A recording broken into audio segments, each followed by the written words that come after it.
Ladies and gents, it's your girl Zaki here back with another video. And today I am going to be doing something a little bit, not even a little bit, a lot of bit different, okay? Very different from the old videos that I used to post in high school. So I just want you guys to bear with me. This is my first time really doing a video like this outside of me giving a testimony about how God delivered me from smoking.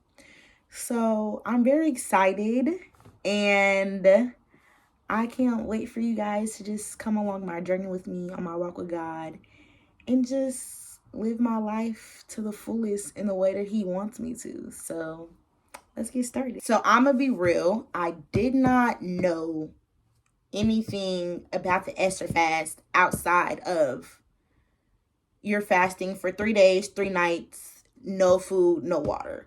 I did water because I needed water, but I did not eat for 3 days. I did no social media, no secular music. All I watched was sermons, and I started the show The Chosen. If y'all haven't watched that, get into it because it's so good. Like, it is so good. And I also watched on Netflix, they have a 3-episode series. Well, not a series, a 3-episode show called The Testament of Moses. And I also watched that. That's also very good too. So again, I knew nothing about like the Esther fast outside of, you had to fast for 3 days and 3 nights. So I decided, like, while I'm doing the fast, I'm going to read the book of Esther. And shout out to my girl Nay, because she got this for me for my birthday, y'all. I love this. It's the She Reads Bible. Get into her. Get into her. Man, they got a He Reads one too, so you better buy it. I'm telling you. It's on Amazon. It's like $30. You need to get you one of these. Yeah. But I'm going to tell you guys about the book of Esther, because I think that it's very good. And obviously it's super important for me at that point in time. Like, well, not even at that point in time, now. It was super important for me to like really just get an understanding of like, okay, why is this fast 3 days, 3 nights, no food? Like, what was the point of this fast? So the book of Esther took place in the time of King Ahasuerus. And Esther was King Ahasuerus' wife. Esther had an uncle named Mordecai, and Esther and Mordecai's religion was, they were Jews. So, fast forwarding, like, a little bit, they're married, they had a life or whatever, so forth, so forth. Mordecai, like, he's outside of the palace or the kingdom, and he hears like 2 of the guards plotting to kill the king. So Mordecai had told his niece Esther about how there were guards outside plotting to kill the king.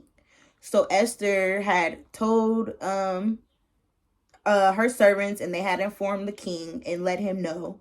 And eventually those 2 men who plotted against him were killed. And then that was just that. It was nothing else to say. And then the next chapter, in chapter 3, there's a man named Haman, and the king gives him like the highest honor in his kingdom, as one of his servants and things like that. And Haman is like praised by the other people and everything like that, and people are bowing down to him and so forth. But Mordecai is like, nah, like I ain't bowing down to that man. Like, I don't know who he is. We cool. Like, I'm cool off of that. So Haman didn't like that. He didn't like that whatsoever. Like, he felt some type of way about it. So he went to the king, and he asked the king, can he put out a decree on he didn't say Mordecai, but these people who didn't abide. He told the king, it was like the people who didn't abide or listen to what the king's rule was and so forth. But it wasn't even that they didn't listen to what the king rules was and what he had going on. It was the fact that he didn't like that Mordecai wasn't bowing down to him and giving him the power that he felt like he deserved. So the king was like, yeah, like, go ahead, do what you do, write it down, put my seal on it so they know it's real. Like, boom. And so he did that. Then the letters were sent out in there was so many different languages. So the letters were sent out in so many different languages to all the people about, how they should kill and enslave and take all of these women and children who are Jewish, all because he felt some type of way about Mordecai. So all these bad things were happening to the Jews. Like, they were taken away from their families. Some of them were having to work for other people. Some of them were killed. You name it. So Mordecai went to the gate of the kingdom and had told one of Esther's servants, what was going on. So the servant told Esther, and Esther told the servant to tell Mordecai, like, I can't go before the king and ask him for help, because it's like, you have to be summoned. Unless, he, like, gives you, like, the golden staff and is like, okay, no, you can't talk to me. Like, we can't speak, or I will listen to you. So, after the servant had told Mordecai that, Mordecai was like, but tell her, if you don't help me and our people, somebody else will. And just let you know, if somebody else does, they're gonna, you and your father and your family will plunder. So Esther was like, okay, bro, cool. What I'm finna do is, she told her servant to tell Mordecai, tell the Jews and you to do a fast, 3 days, 3 nights, no food, no water. And me and my servants are gonna do the same thing as well. And then after that, she'll go to the king, no matter like what the situation is. Even if she does perish, she's gonna speak for the Jewish people. So boom, they did they fast 3 days, 3 nights. So after they did they fast for the 3 days, 3 nights, Esther got in her best clothes, was looking all good, doing what she had to do. And she went to the king, even though she wasn't summoned. And he put it's the gold scepter. The gold scepter, and was like, come, like, you can talk to me, what's up? So he was like, whatever you want, whatever you desire, like, I'll give it to you. So then Esther was like, okay, I'm gonna have a banquet and I want you to come and invite Haman. And the king was like, okay, cool. So the king had told Haman, that Esther, the queen, had requested his presence at the banquet. Haman was lit. He was like, hey, like, I'm big dog, like, the queen want me at the banquet. You already know what it is and what it ain't. So he excited, and then he's leaving the castle, going home. He sees Mordecai outside of the kingdom. Here he go again. He upset. He angry. Mordecai ain't do nothing. He ain't say nothing to that man, nothing. He feeling some type of way just off of seeing him, because it's like, why you still here after I done put that decree out on your people? So Haman goes home and he tells his wife and like his advisors, he's seen Mordecai. He feeling some type of way, blase, blase, blase. His wife and his advisors told him, okay, like, kill him or and have him killed before you go to the banquet or whatever, so you'll be happy and everything will be all good, dandy, and you'll be fine. You won't be worried about it anymore. So he had some of the people build a wall so Mordecai could be hung. That night, though, as they told him to do that to Mordecai, the king is in his castle and he can't sleep. So he's having one of his advisors go over like all of the books and the things that's been happening. And it goes back to the advisor goes back to talking about how the man Mordecai told Esther about the people trying to kill him, and that has saved his life. So the king was like, oh, okay, like, what do we do for Mordecai? Like, did he get anything? Like, did we reward him? Anything like that? And the advisor was like, no, nothing happened, boom. So the morning here, and Haman coming in, and sorry, I'm a little cold. That's why I'm shaking. My window open, but I can't close it because this is how the light is sitting. So the morning came, and Haman Haman came in there and the king asked him, he was like, what would you do to honor somebody? So Haman was like, he probably thinking it was for him. That's what I'm thinking. Like Haman was thinking it was for him. He was like, I will give him some of the best clothes, the best robes and clothes that the king has worn. I will also give him one of the best horses that the king has ridden on himself with a crown on it, and have him paraded around the square for his honor. So the king was like, bet, go do that, to a man named Mordecai.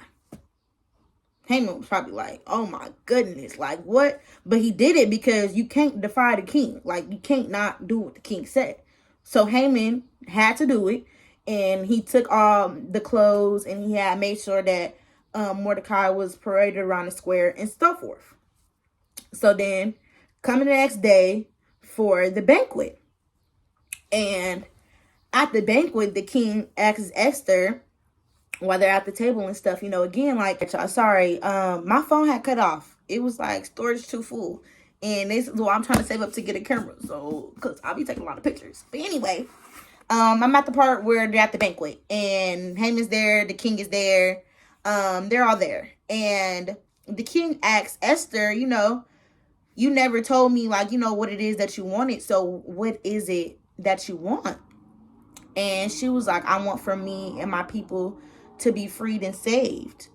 And from the decree that was put out on them. And the king was like, yeah, like, I got you. Like, who put the decree out on your people? Like, who said that this was this? And she was like, the evil man named Haman. Haman looking around like, I'm done for. So the king, he's like outraged, he's upset. He get up and he talking to his advisors trying to figure out, like, what's the next step, what's the next move. He step out. And Haman is pleading at Esther's feet, like, please, please, please, please, please. While he doing that, the king and the advisors in the next room, and the advisors is like, we heard that Haman planned on killing Mordecai by hanging him on the wall that he had built by his house. So, that's how Haman need to go. The way he planned on killing the man who saved you is the way that he need to go. So that's what they did. They went back up in there. They got Haman. They took him. And the way that Mordecai was supposed to die, that he planned on killing Mordecai, was the way that Haman died. So after that, the king had gave Esther Haman's estate, and had gave Mordecai like Haman's position and stuff like that. And then Esther ended up giving, the estate to Mordecai as well. So then she asks the king again, like, okay, you did that, but like, can we free my people? Like, what are we gonna do? Like, how are we gonna do this? So since Mordecai took the position of Haman, he had written a letter and decree, freeing all of their people, all of the Jews and everything like that. And but that's not the only thing that the decree had on it. Anybody who was like Mordecai, with Mordecai, sided with Mordecai, who did anything to the Jews, to his people, they got it. And I mean, like, they end up killing like 75,000 people.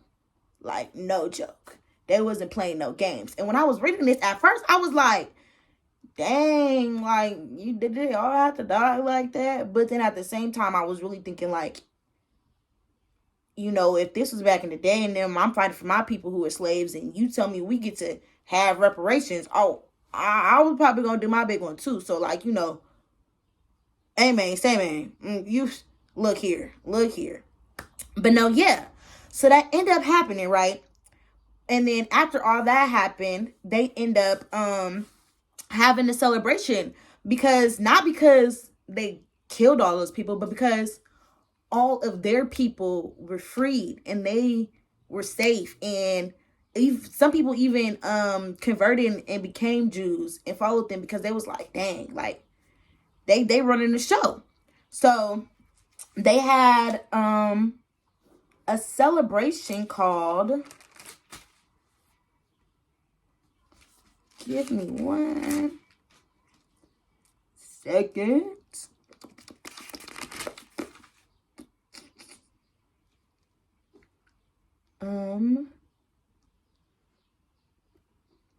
Purim, Purim. I think I'm saying that right, but I might be saying it wrong. Y'all don't judge me. But well, it was really called Pur for real, but Purim is coming from the word that I just spelled out, Purim. And basically the Mordecai had said, this is a celebration that we have to celebrate for years and years to come, because people need to know, like, what we have went through, what we have fought through, what we had came from. So I found that interesting, because, and that's basically really pretty much the story. They celebrated, they had a celebration, and they celebrated it. I don't know if they still celebrate it today. I'm not really sure about that. Yeah, but that brings me to like, how I think it's crazy about the fact that, she fasted and had her people fast so that they can be free.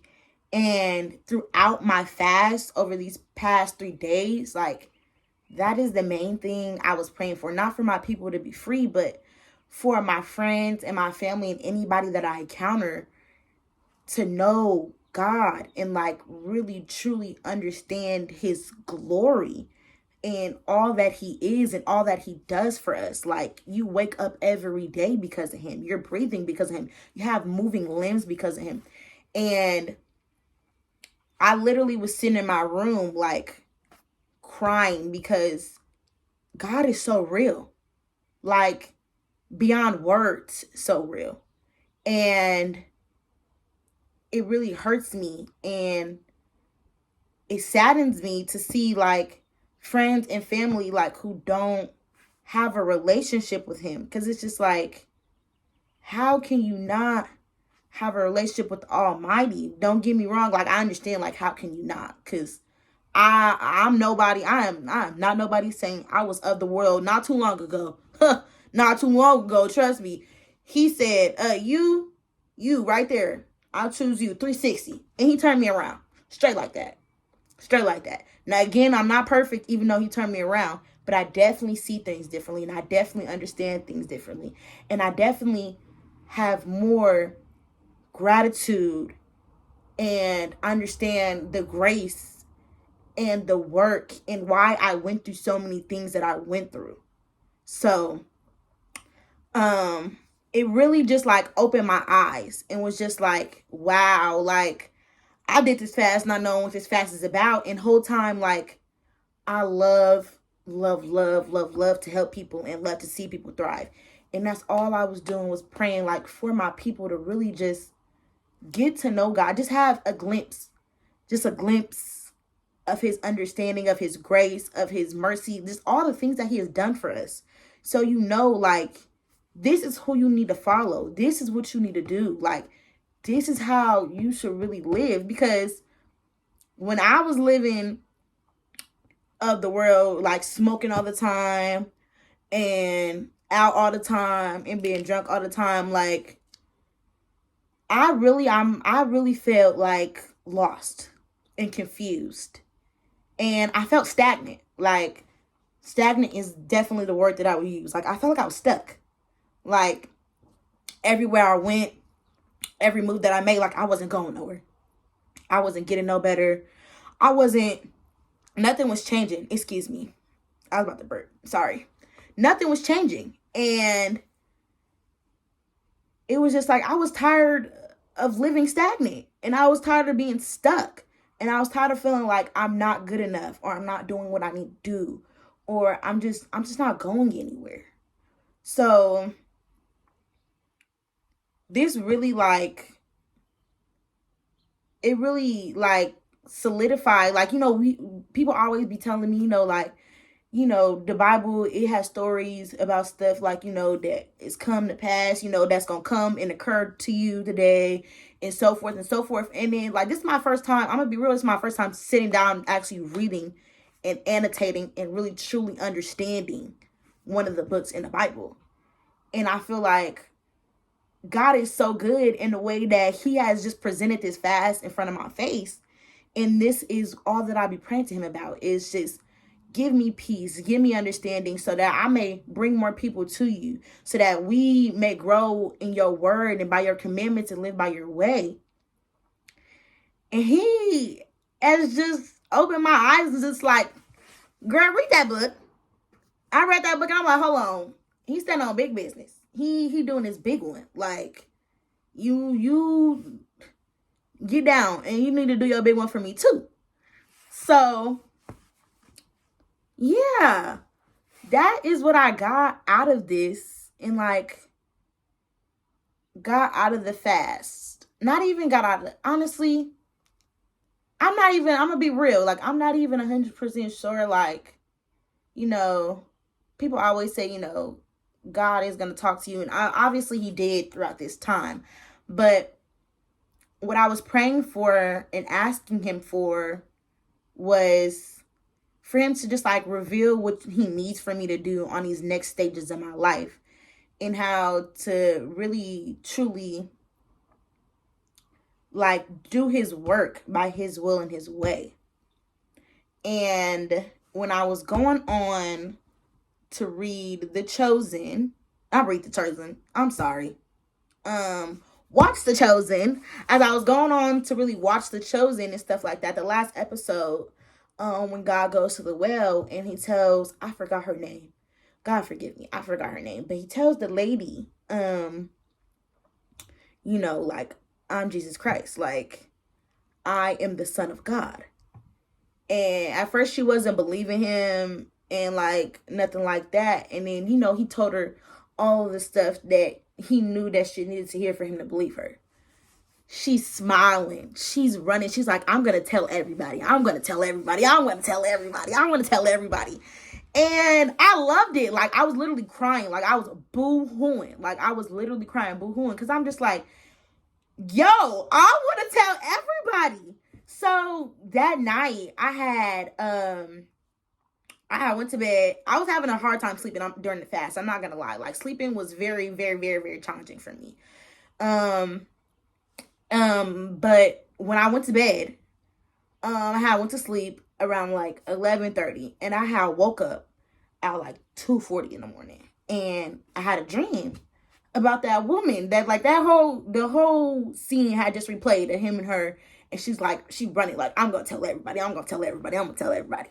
And I was like, okay, God, it's 2 o'clock in the morning, 2:40 in the morning, about to be 3 o'clock. I'm sleepy. Can I go back to sleep? I went back to sleep for about like another hour and a half. Yet again, I had the same exact dream.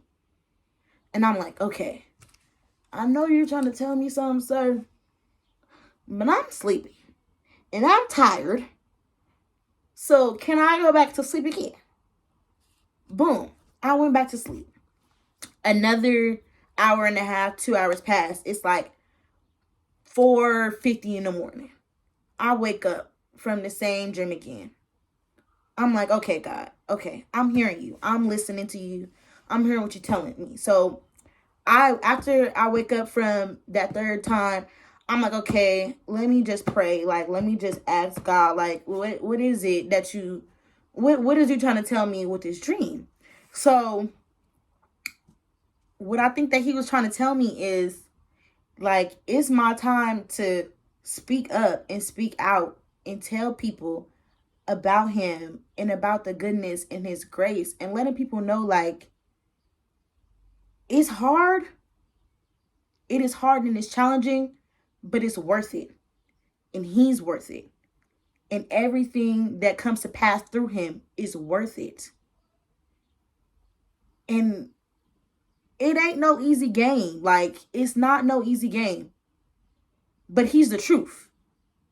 And he is the way of life. And he is the way of living. So I need you to tell these people, arm up and strap up. Because I'm here. And I'm coming. So, yeah. Sorry, y'all. I'm really excited. I'm sorry. He just makes me so happy. Like, he just makes me like outstandingly like happy. Like I'm always smiling when I think of God. Like it's never not a time I'm not gonna cheese when I'm thinking of that man. And when I'm thinking of Jesus Christ, we can't forget to give love to Jesus. You feel me? Big ups to him because he did his big one for us. That's why I'm able to say what I'm saying today and live how I'm living today after all the things that I have done and I have been through. It's because of him.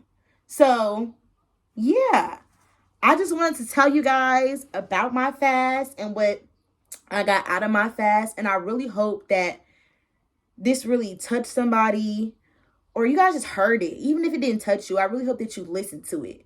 And maybe take some time for yourself and just open the Bible and really take your time to like sit down and read it and actually listen. Like sometimes, not even sometimes, I put on my headphones and I let the Bible app read it to me first because these names is hard. But just take your time and just try to really get to understand the word of God. Because once you do, and you really see, like, it's really like, yo, like, this is how I could have been living this whole entire time. This is what I could have been doing. Like, it's really just something, like, beyond amazing. Like, I'm telling you, like, beyond words. Like, I can't thank him enough. Like, there's no words to surpass, like, how much thanks, like, I have for him. Because he really chose me and just allowed me to be part of his work and of his will, as he did Esther. Like he said, if it wasn't gonna be you, it was gonna be somebody else. But she was like, you know what, I'm gonna listen to you. You know what, I'm gonna strap up. I'm gonna do what I gotta do for my people because I want to be part of your will and I want to be part of your work. So I'm just honored, and I really hope that some people just listened and took something out of it. And you know, I look forward to talking to you guys and having more videos just about what I'm learning about God, my walk with him, because I'm going to be real and I'm going to let you guys know like the real of it all. Like, it's not going to be no sugarcoating over here because he ain't sugarcoating it. He is black and white. You do what you do and you got to get it done. And I'm here for it. So I just want to say thank you for watching and listening, and I hope to see you guys soon. Bye.